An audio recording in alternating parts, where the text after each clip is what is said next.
En se rendant au temple à Jérusalem, Marie et Joseph accomplissent les prescriptions de la loi divine, de la loi juive, pour la naissance d'un premier-né. Dans la tradition juive, le Père consacrait au Seigneur son Fils premier-né par une offrande en souvenir de la libération d'Israël de la servitude d'Égypte. Par ailleurs, la loi déclarait toute femme israélite impure après un enfantement. Pour sa purification, la mère devait alors offrir à Dieu, si elle était riche, un jeune agneau et une colombe. Des pauvres comme Marie et Joseph, la loi exigeait 2 colombes ou tourterelles. Une fois encore, la nécessaire observance de la loi va conduire les parents de Jésus à entrevoir la radicale nouveauté de l'alliance que leur fils vient accomplir. Ils rencontrent 2 vieillards, Simon et la prophétesse Anne, qui représentent l'ancienne alliance.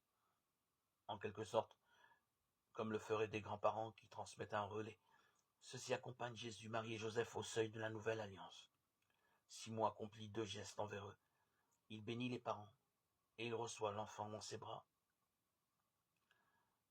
Bénédiction et accueil du don de Dieu. Voilà les attitudes que cette fête peut déployer en chacun de nous, afin que comme Simon, nous ne vivions plus dans les temps passés, mais que nous envisagions l'avenir en paix. Maintenant, ô Maître souverain, tu peux laisser ton serviteur s'en aller, en paix selon ta parole. Car mes yeux ont vu le salut que tu préparais à la face des peuples, lumière qui se révèle aux nations, et donne gloire à ton peuple Israël. Cantique de Simon, Luc, chapitre 2.